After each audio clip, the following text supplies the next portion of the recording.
오래전에 배를 타고 바다 낚시를 한 적이 있습니다. 이전에 섬기던 교회 새가족 부원들과 함께 백령도로 바다 낚시를 간 겁니다. 몇 명의 일행이 배 한 척을 빌려서 아침 일찍 낚시를 위해서 출발을 했습니다. 배 멀미 때문에 고생도 했지만 한참을 달려 낚시할 장소로 도착해 보니까 이미 많은 낚시꾼들이 낚시를 위해 몰려 있었습니다. 우리 일행도 한 분의 안내를 받으며 낚시를 시작하게 됩니다. 그분은 그곳에서 나고 자라서 많은 낚시꾼들을 안내하며 생계를 꾸려가는 분입니다.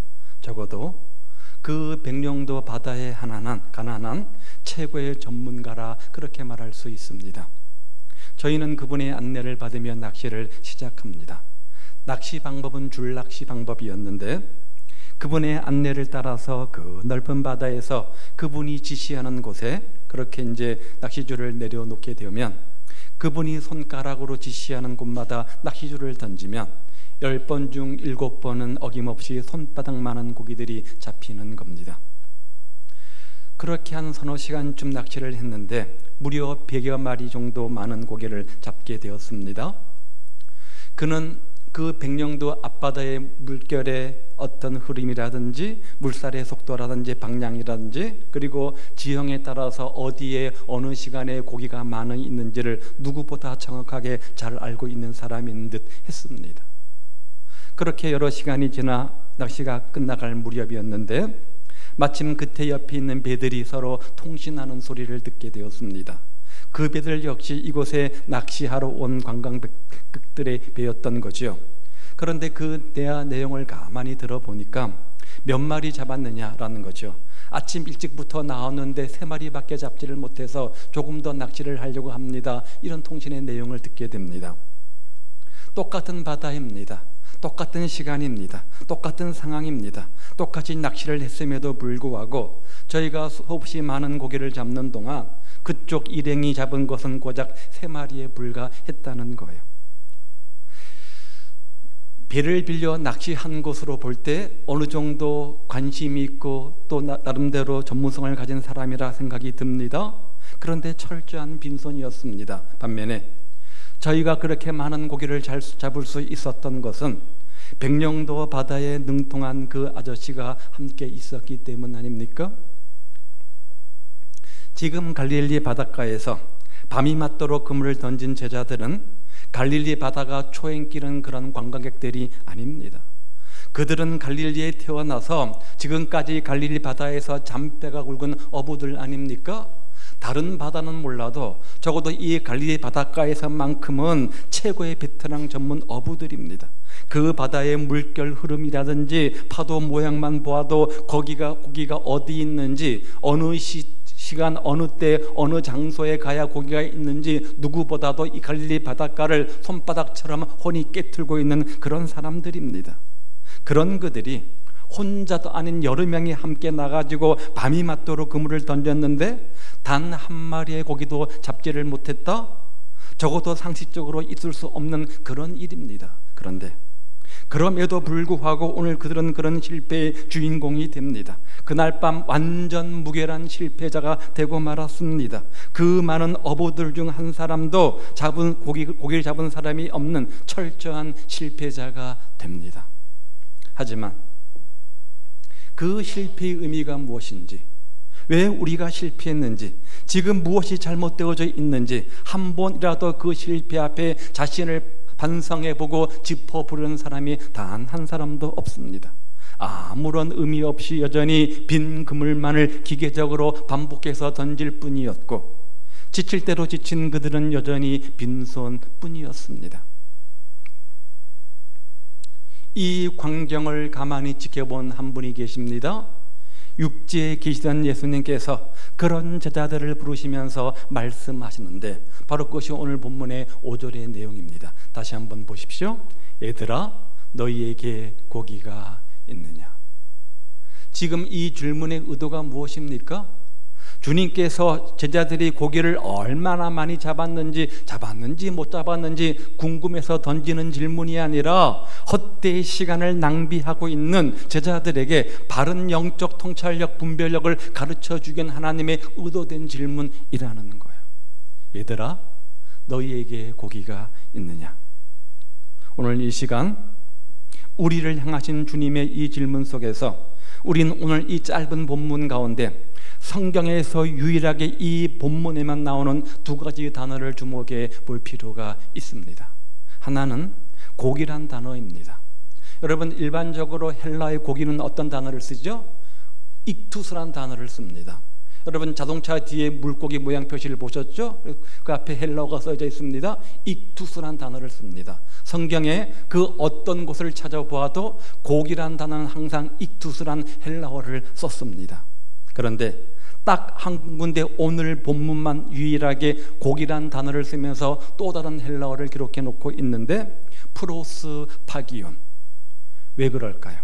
이 프로스 파기온이란 단어가 의미하는 것은 물고기라는 의미가 있는 것이 아니라 식탁 위에 올려지는 진미, 진귀한 음식을 가리키는 단어입니다. 따라서 이 단어의 원래 의미를 우리가 생각해서 살려서 이 질문을 던져보면 이렇게 되는 거예요. 정말 너희가 귀한 것을 얻었느냐? 정말 너희가 귀한 것을 얻었느냐? 정말로 가치 있는 것을 너희가 얻었느냐? 정말로 소중한 것을 너희가 얻었느냐? 진리인 나를 떠나서는 너희가 아무리 수고해도 밤이 맞도록 수고해도 그물을 던진다고 할지라도 결코 귀하고 가치 있고 의미 있는 것을 얻을 수 없다는 거예요. 또 한 가지 단어가 있습니다. 얘들아, 아이들아, 그런 뜻 아닙니까? 어린이를 지칭하는 헬러 단어가 뭐예요? 파이디온이잖아요. 이 단어는 아주 작은 어린 아이들을 지칭할 때 이 파이디온이란 단어를 씁니다. 따라서 제자들은 이미 성인이 아닙니까? 성인들을 부를 때는 합당한 단어가 아니죠. 사용하기에 적합지 않은 단어입니다. 얘들아 라고 할 때는 어린아이를 이야기하는 거지 성인에게 얘들아 라고 말하지는 않잖아요. 그래서 성경에는 오는 본문 말고 어떤 곳에도 성인에게 이 단어를 사용한 적이 단 한 번도 없습니다. 우리 주님 역시 제자들을 부를 때 사랑하는 제자들아, 나의 친구야, 나의 동력자야 이렇게 말씀하셨지 단 한 번도 제자들을 향해서 아이들아 이렇게 말씀하신 적이 한 번도 없습니다. 그런데 그런 예수님이 오늘 본문에서 사랑하는 제자들을 지칭할 때 뭐라고요? 얘들아, 아이들아 이렇게 부르신다는 거예요. 그렇다면 그 숨은 의미가 있지 않겠습니까? 그렇게 부르시는 주님의 의도가 있지 않겠습니까?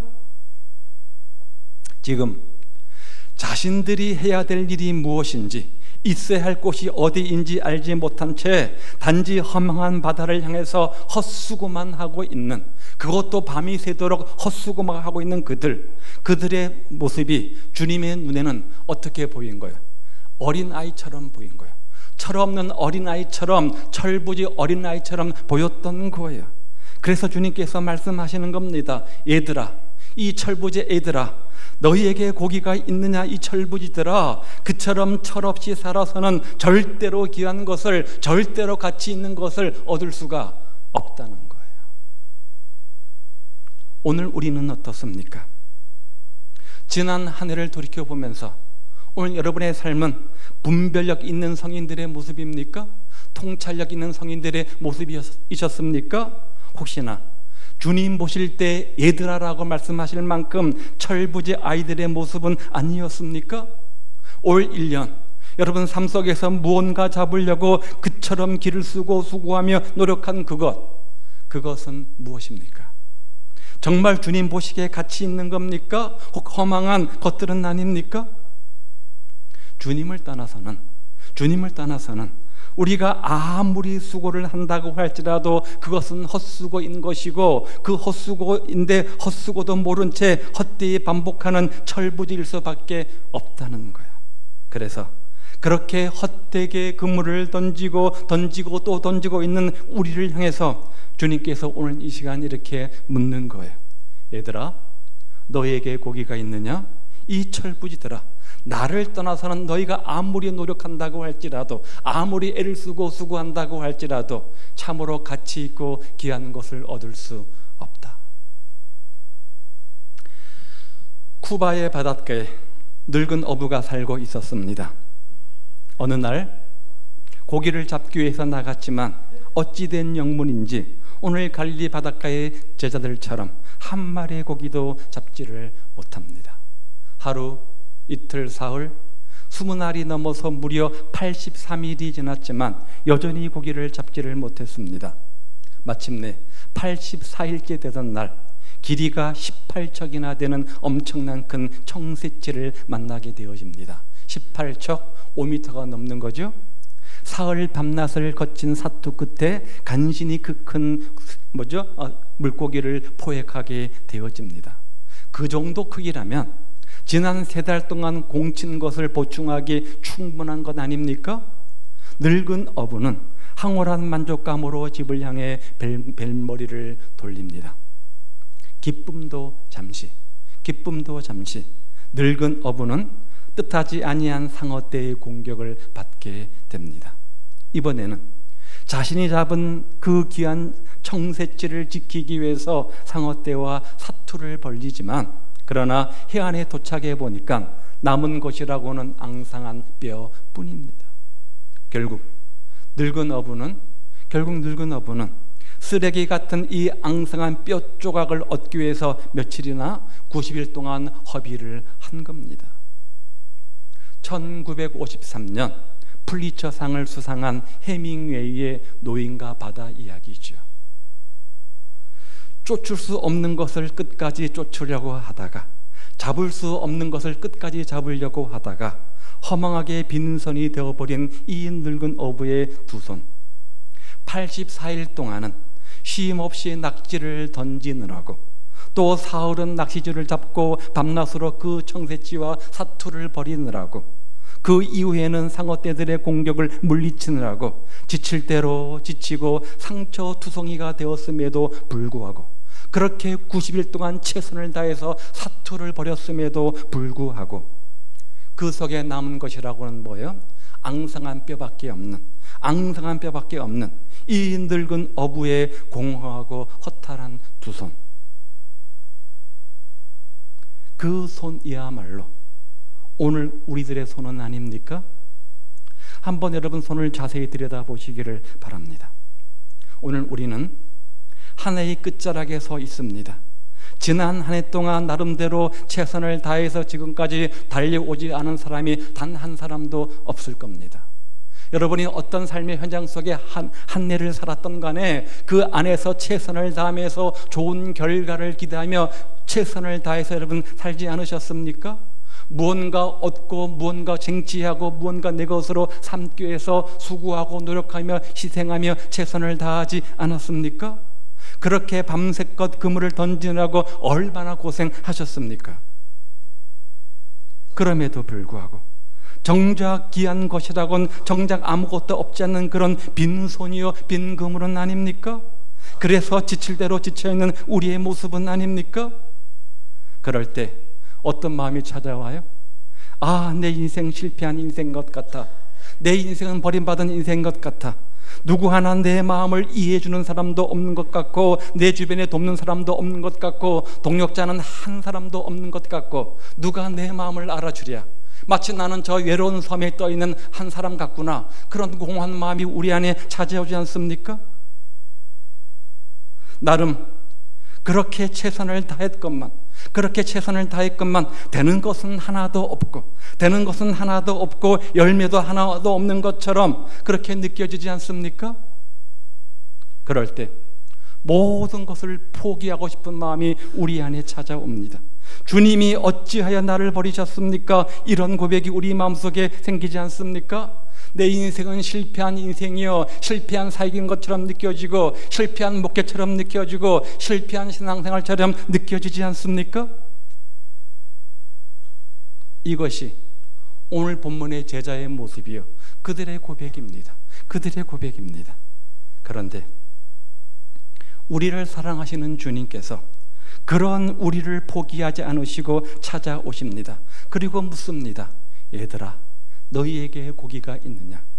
그들이 주님을 찾아간 것이 아니라 그런 철저한 실패 현장 속에 있는, 절망 속에 있는 제자들을 주님이 찾으셨습니다. 그리고 묻습니다. 얘들아, 너희에게 고기가 있느냐? 그런 우리를 찾으시는, 그런 우리를 초청하시는 주님의 부르심 아닙니까? 이 시간 우리의 손을 내밀어서 이미 우리를 향해 내밀고 계신 그 주님의 손을 붙잡는 삶이 되시기를 바랍니다. 그럴 때, 그 주님의 손에 붙잡힐 때 상처투성인 우리의 삶에 회복의 역사가 나타나는 거예요. 그런 주님을 붙잡을 때만 우리의 손 안에 진정 귀하고 참된 것이 담겨질 수 있습니다. 그럴 때 우리의 인생이 비로소 새로운 가치를 지니게 되는 겁니다. 그런 다음 그 바닷가에 서 계시던 주님께서 6절 말씀에 보면 이렇게 말씀하십니다. 보십시오. 그물을 배 오른편에 던지라, 그리하면 얻으리라. 자, 제자들이 뭐 했습니까? 밤이 맞도록 그물을 던졌습니다. 제자들이 밤이 맞도록 그물을 던졌습니다. 밤이 맞도록 밤새 그물을 던졌으니까 한 번만 던졌을까요? 10번만 던졌을까요? 수도 없이 셀 만큼 그물을 던지지 않았겠습니까? 그들이 바보가 아닌 이상 어떻게 왼편만 그물을 던졌겠습니까? 오른편도 그물을 던졌겠죠. 깊은 곳에 가기도 했을 것이고 얕은 곳에 가기도 했을 것이고 여러 곳을 다 다니면서 밤이 맞도록 그물을 이곳저곳 던지지 않았겠습니까? 그런데도 새삼스럽게 그물을 오른편에 한번 던져봐라, 주님께서 이렇게 요구하시는 거예요. 그런데 그렇게 말씀하시는, 그렇게 명령하시는 예수님은 어떤 분입니까?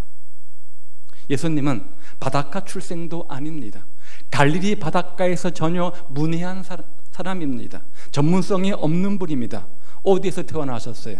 베들레헴에서 태어나셨잖아요. 육지 아닙니까? 어디에서 자라셨어요? 나사렛 아닙니까? 육지입니다. 굳이 세속적 직업을 끄집어내면 예수님의 직업은 뭐예요? 목수 아닙니까? 목수 아닙니까? 한마디로 그분은 전문성이 없는 분이에요. 전문성이 없는 분이에요. 직업적이고 전문적인 어부가 아니라는 거죠. 그런데도 예수님께서는 더 전문성을 가진 그들에게 밤이 맞도록 그물을 던졌지만 실패한 그들에게 오른편에 한번 그물을 던져봐라, 이렇게 요구하시는 거예요. 어부 입장에서, 그들 입장 속에서 적어도 자부했던 내가 이곳에서만큼은 최고의 전문성이 있는 어부다라고 자신했던 그들 입장 속에서 그 예수님의 명령에 달갑지 않았을 겁니다. 아니, 신뢰가 안 됐을 겁니다. 상식적으로 쉽게 따르는 그런 명령이 아니었습니다. 상식에서 어긋나잖아요. 경험에서 어긋나잖아요. 전문성이 아니라고 말하잖아요. 논리가 아니잖아요. 그 주님의 명령에 순종하는 것은 자신의 논리를 초월하는 겁니다. 자신의 경험을 초월하는 겁니다. 자신의 방법을 포기하는 겁니다. 자신의 뜻을 내려놓는 겁니다. 그러니 쉽겠어요? 그 명령이 쉽겠어요? 그런데 밤새 실패를 거듭했던 제자들은 한 번 더 오른편에 그물을 던졌고 그 다음 6절 말씀을 보십시오. 이에 던졌더니 뭐라고요? 고기가 많아 그물을 들 수 없더라. 방금 전까지만 해도 물고기의 물자도 없던 씨앗도 없던 그런 갈릴리 바닷가였습니다. 그런데 그 말씀에 순종해서 그물을 던졌더니 어떻게 해요? 고기가 많아 그물을 들 수 없더라. 제자들은 넓고 넓은 바다를 밤새껏 뒤젓고 돌아다녔습니다. 밤새껏 그물을 던졌을 겁니다. 밤새껏 고기를 얻기 위해서 노력하고 애를 쓰고 수고하면서 그동안 자신의 노화를 총동원했을 겁니다. 경험을, 전문성을, 상식을 총동원해서 이럴 때 어떻게 해야 될까 고민하며 의논하며 방법을 찾았을 겁니다. 최선의 방법을 의논하고 결정한 다음에 그것을 실행에 옮겼을 겁니다. 그런데 뭐라고요?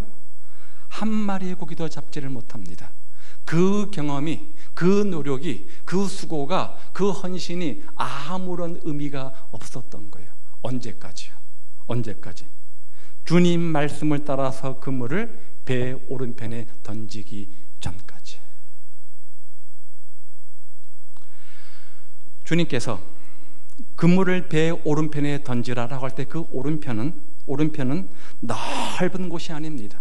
그 넓은 갈릴리 호숫가, 그 넓은 갈릴리 바다에 비하면 바늘구멍 한 점에 불과한 지점 아니겠습니까? 하지만 주님 말씀 안에서 그 한 점에 머물렀을 때, 순종의 발걸음을 내딛었을 때 제자들은 바로 그것에서 삶의 의미를 건져 올립니다. 무엇을 교훈하는 거예요? 아무리 광활하고 아무리 거대하고 아무리 웅장하고 아무리 잘 되는 것처럼 보여도, 아무리 성공한 것처럼 보여도, 아무리 많은 것을 취한 것처럼 보여도 그 안에 주님이 없다면 그 모든 것은 아무런 의미가 없지만, 길이요 진리요 생명이신 예수님과 함께라고 한다면 그 넓은 갈릴리 바닷가에 한 점에 불과한 그 작은 그것이라고 할지라도 그 안에 진정 참된 의미가 있다는 거예요. 믿음이 뭡니까? 우리 인생의 왼편을 포기하는 겁니다. 여기 왼편이란 예수님 없이 추구하는 인생의 모든 것들입니다. 내 상식일 수 있습니다. 내 경험일 수 있습니다. 내 논리일 수 있습니다. 내 주장일 수 있습니다. 내 전문성일 수 있습니다. 그것을 포기하는 것, 참된 믿음이란 우리 인생 속에서 내 인생의 왼편을 포기하는 겁니다. 그런 다음 주님께서 함께 하시는 내 인생의 오른편을 추구하는 거예요. 내 인생의 오른편을 말씀 따라 믿음으로 도전하는 거예요. 그럴 때 의미 없던 갈릴리 바닷가에서 참으로 의미 있는 기적의 축복의 주인공이 되었음을 기억하십시오. 오늘 우리는 어떻습니까? 여전히 우리 인생의 그물을 배 왼편에 던지고 있지는 않습니까? 그래서 밤새껏 수고하고 노력하였지만, 있는 힘을 다해서 밤잠 안 자가며 놀고 안 놀아가면서 열심히 뭔가를 얻기 위해서 수고했지만, 그런 내 그물에 아무것도 없는 왼편의 인생을 경험하고 있지는 않습니까? 여러분, 지금 어떤 절망의 바다 가운데 계십니까? 사상 유례 없는 경제 위기를 맞이해서 직장에 어려움이 있습니까? 막대한 경제적 피해로 인해서 고통 속에 계십니까? 가정에 어려움이 있습니까? 원하는 대로 직장이나 진로의 길이 열리지 않아서 의기소치 마시고 절망 가운데 계십니까? 신앙생활에 어려움을 경험하고 계십니까? 그래서 지칠 대로 지쳐 있지는 않습니까? 지치다 보니까 모든 것을 포기하고 싶다, 다 내려놓고 싶다, 그런 절망의 마음이 내 앞에 가려 있지 않습니까? 그럴 때 필요한 것이 뭐예요? 하나님의 은혜잖아요. 하나님의 사랑 아닙니까? 그럴 때 필요한 것이 내 인생의 왼편을 포기하고 내 인생의 오른편을 믿음으로 추구하는 것 아닙니까? 잠깐 영상을 보려고 하는데요, 얼마 전에 제자 옥한음이라는 그런 다큐멘터리 영화가 개봉이 되었죠. 저의 영적 스승이자 멘토인 그 목사님의 일대기를 그리면서 약간의 그 설교 부분들이 나오는데 약간 시청하도록 하겠습니다.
오늘 여러분에게도 이런 은혜와 이런 축복들이 있기를 바랍니다.